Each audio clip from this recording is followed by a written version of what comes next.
Sir का? जब सुने तो सब तो खुशी के चलते आंसू आने लगे, सब रोने लगे कि हमारा जो पहले का जो स्थिति था कुछ सुधार आएगा। तो फैमिली बैकग्राउंड वैसा सही नहीं था, हुँ, जिसकी वजह से हमें बहुत सारे काम करने पड़े। पापा बहुत मजदूरी करते थे, मम्मी को भी कुछ काम करना पड़ता था। हुँ। तो बहुत ही ज़्यादा स्ट्रगल था सर कि कैसे क्या करना नहीं करना। हमें सप्लाई के टाइम में भी थोड़ा तंग स्थिति रहता था।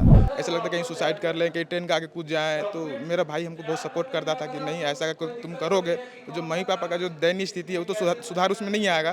तो थोड़ा हमें मोटिवेट करते थे कि तुम थोड़ा-सा कहीं पीटी तो निकल रहा है, मेंस तो निकल रहा है, बहुत लगा वो भी नहीं निकल रहा है। एक टाइम ऐसा हमारे पास आता था कि जैसे स्कूल फ़ी देना रहता था, फिर कॉलेज फ़ी देना रहता था, तो पैसा हम लोग के पास नहीं होता था। तो मेरे पापा बोलते हैं कि 6 दिन काम होता है, लेकिन हम 7 दिन काम करके तुम लोग को पढ़ाएँगे।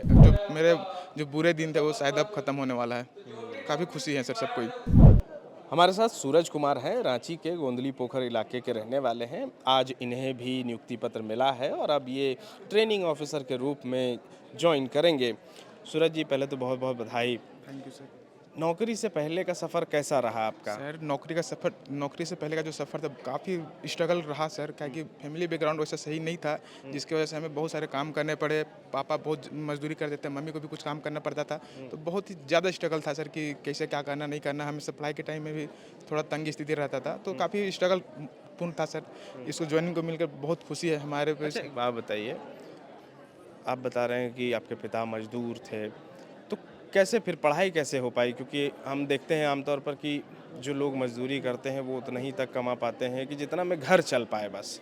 उसके बाद आपके भाई-बहन हैं? हाँ सर, उन लोगों की पढ़ाई, आपकी पढ़ाई कैसे फिर आगे कैसे हुई पढ़ाई? हम लोग 3 भाई हैं। मेरे पापा एक टाइम ऐसा हमारे पास आता था कि जैसे स्कूल फ़ी देना रहता था, फिर कॉलेज फ़ी देना रहता था, तो हुँ, पैसा हम लोग के पास नहीं होता था। हुँ, तो मेरे पापा बोलते हैं कि 6 दिन काम होता है, लेकिन हम 7 दिन काम करके तुम लोग को पढ़ाएँगे। अगर हुँ, हम आप लोग को नहीं पढ़ाते हैं, तो जो हमारा स्थिति है, हुँ, जैसे हम मज़दूरी कर रहे हैं, तुम लोग को वही करना पड़ेगा। तो मेरे हुँ। पापा ये सोचते थे कि जो भी हमारे जो बेटे हैं तीनों, ये तीनों कोई अच्छे पोस्ट पे जाए और जिससे कि हमें भी थोड़ा खुशी का ये देखना पड़े। इसलिए हम लोग को काफ़ी मेहनत करके पढ़ाए हैं, तो बहुत खुशी हो रही आपकी है। माँ भी कहीं काम कर रही थी? जी सर, मम्मी भी कभी-कभी जाते थे काम करने के लिए पापा के कहाँ? साथ। अच्छा, रांची ही आते थे। अच्छा, वही मज़दूरी हाँ, करने के लिए। मज़दूरी करने के लिए आते थे।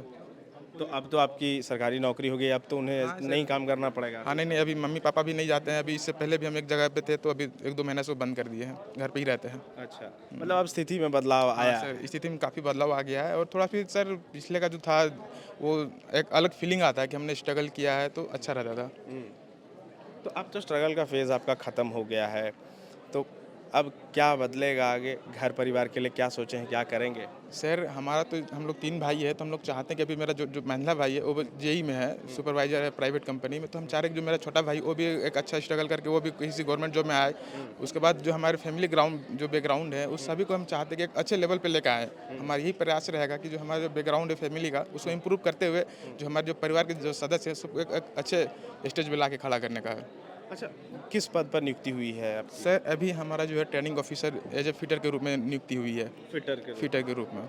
क्या होता है फिटर? क्या सिखाएँगे आप बच्चों सर, को? सबसे पहले तो हम जब आईटीआई में जाएँगे पढ़ाने के लिए, तो सबसे पहले बहुत से ऐसे लड़के होते हैं जो कि आईटीआई करने के बाद क्या करना है, कहाँ पे जाना है, वो जानकारी नहीं होता है। हुँ, जिनके कारण जो कि बहुत से लड़के अभी जो आईटीआई करे हुए हैं, वो काफ़ी बेरोज़गार घूम रहे हैं। हुँ, तो मेरा मकसद यही रहेगा कि आईटीआई करने के बाद आप कहाँ पे जा सकते हैं। वो एक मैप बनाना होगा। मैप के हुँ, थ्रू उनको बताना होगा कि अगर आप आईटीआई में अच्छे तरीके से मेहनत करते हैं, क्लास अटेंड करते हैं, तो आपको जेनुइन से 3 से 4 साल के अंदर में जो है आपको किसी न किसी गवर्नमेंट जॉब में हासिल हो सकता है। वो हुँ। हम आप गाइड करेंगे कैसे तैयारी करना है, कैसे पढ़ाई करना है, कि क्या-क्या अभी नेगलेक्ट करना है, वो सारी चीज़ हम एक बच्चे को जो आईटीआई करेंगे क्लास में, उनको हमको हुँ। बताएँगे और एक अच्छे फ्यूचर के लिए उनको लेके जाएँगे आगे की ओर।